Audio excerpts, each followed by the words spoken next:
কিছু প্রাচীন ধ্বংসাবশেষ এবং সোনার নিদর্শন পেলেন।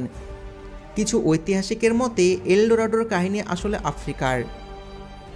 1700 শতকে পশ্চিম আফ্রিকা খুবই সমৃদ্ধ সাম্রাজ্য ছিল, যেখানে সোনার বড় বড় খনি ছিল। সম্ভবত আফ্রিকার দাসের মাধ্যমেই এই গল্প আমেরিকা পৌঁছেছে এবং স্প্যানিশদের কাছে তা এলডোরাডোর উপকথায় পরিণত হয়। এমনকি বিংশ শতাব্দীতেও পার্সি ফসেট নামের এক ব্রিটিশ অভিযাত্রী 1925 সালে ব্রাজিলের জঙ্গলে সোনার শহর খুঁজতে গিয়ে হারিয়ে যান এবং তিনিও আর কখনো ফিরে আসেননি।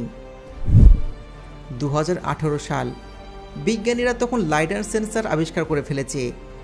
টেকনোলজির সাহায্যে বৈজ্ঞানিকরা আমেরিকার জঙ্গল স্ক্যান করতে শুরু করেন।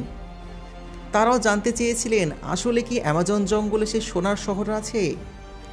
যে সোনার শহর খুঁজতে গিয়ে হাজার হাজার লক্ষ লক্ষ মানুষ মারা গেল, সে সোনার শহর আসলে কোথায় আছে। বৈজ্ঞানিকরা টেকনোলজির সাহায্য নিয়ে স্যাটেলাইট থেকে সম্পূর্ণ এলাকার একটা ছবি তৈরি করেন। তারা লাইডার সেন্সর ইউজ করেন, প্রতিটি জায়গা প্রতিটি অংশ ভালো করে স্ক্যান করেন, কিন্তু অ্যামাজনে কোথাও তারা সে সোনার শহর খুঁজে পায় না। তবে এই প্রজেক্ট অনেক কস্টলি ছিল, এমনিতেও সরকারের অনেক টাকা খরচ হয়ে গিয়েছিল। সেই জন্য এই প্রজেক্টকেও অফিসিয়ালি বন্ধ করে দেওয়া হয়। কিন্তু এই প্রজেক্টের ফল ছিল চমকপ্রদ। জঙ্গলের নিচে পাওয়া গিয়েছিল শত শত প্রাচীন শহরের ধ্বংসাবশেষ, দালান কোঠা, রাস্তা ও পিরামিডের আরও অনেক কিছু। বৈজ্ঞানিকরা ধারণা করছেন একসময় এখানে লাখ লাখ মানুষ থাকতেন, কিন্তু এই শহরগুলোতে সোনা খুবই কম পাওয়া গেছে।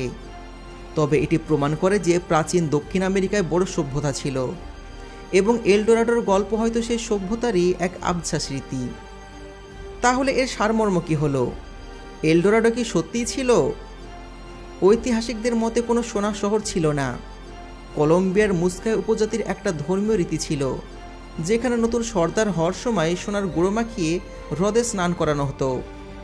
স্প্যানিশরা শুধু একটা ধর্মীয় রীতির কথা শুনে নিজেদের কল্পনা দিয়ে একটা সোনার শহর বানিয়ে নিয়েছিল।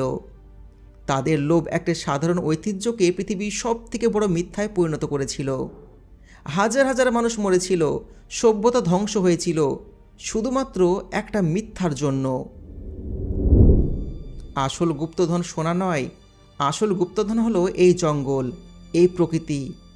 যদি এলডোরাডো পাওয়া যেত, তবে আজ হয়তো আমাজনের কোনো অস্তিত্ব থাকতো না।